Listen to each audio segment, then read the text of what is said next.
5ই August ছাত্র জনতার গণ অভ্যুত্থানের মধ্য দিয়ে দেশের রাজনৈতিক প্রেক্ষাপট 180 ডিগ্রিতে ঘুরে যায়।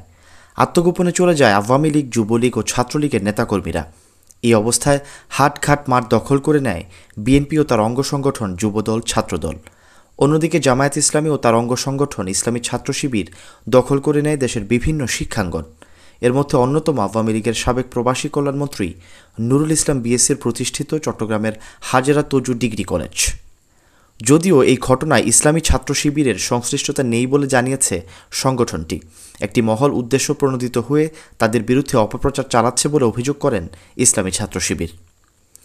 কলেজ কর্তৃপক্ষ অভিযোগ করেছে, 5ই আগস্ট আওয়ামী লীগ সরকারের পতনের পর থেকে এ কলেজে অস্থিরতা তৈরির অপচেষ্টা চালিয়ে আসছিল একটি পক্ষ।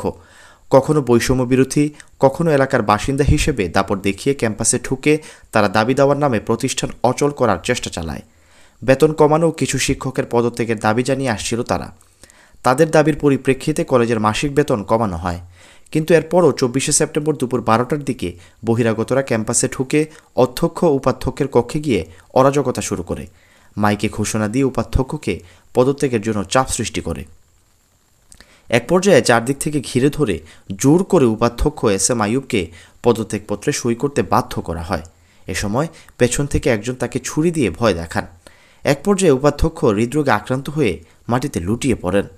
পরে ভারপ্রাপ্ত অধ্যক্ষের হাতে 3 শিক্ষকের নাম সম্বলিত একটি বরখাস্তের আদেশের কপি ধরিয়ে দিয়ে সেটিতেও সই নেওয়া হয়। যে 3 শিক্ষককে বরখাস্ত করতে বাধ্য করা হয়েছে তারা হলেন মোহাম্মদ দবির উদ্দিন, মোহাম্মদ কুতুবুদ্দিন ও AKM ইসমাইল। 26শে সেপ্টেম্বর ওই ঘটনার বিষয়টি জানিয়ে শিক্ষা উপদেষ্টার কাছে একটি চিঠি পাঠান চয়ন দাস।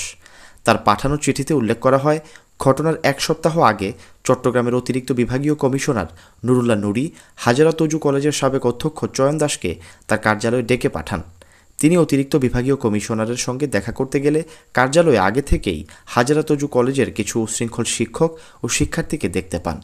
সেখানে অতিরিক্ত বিভাগীয় কমিশনারকে সভাপতি এবং জামায়াতের একজন নেতাকে সদস্য করে জাতীয় বিশ্ববিদ্যালয় বরাবর পাঠানোর জন্য জোরপূর্বক তার কাছ থেকে স্বাক্ষর নেওয়া হয়।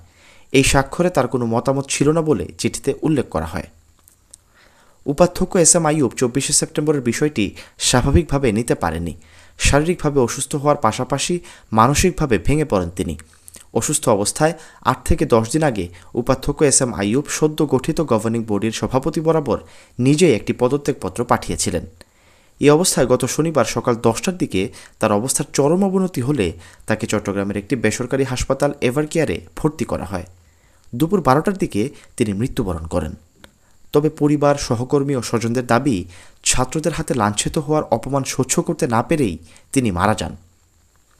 এই মেধাবী শিক্ষকের মৃত্যুর খবর শুনে হাজার হাজার ছাত্র, শিক্ষক ও স্বজন হাসপাতালে ছুটে যান। শনিবার আসরের নামাজের পর চান্দগাঁওয়ের মৌলভী পুকুরপাড় জামে মসজিদের সামনে অধ্যাপক আইয়ুবের প্রথম জানাজা অনুষ্ঠিত হয়।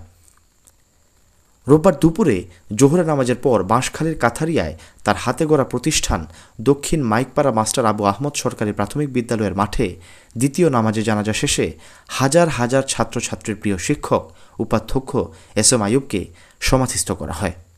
সেই সঙ্গে নিভে গেছে হাজেরা তজু কলেজের 34 বছরের এই জ্ঞানের প্রতীক। Syed Sakib, BN news 24।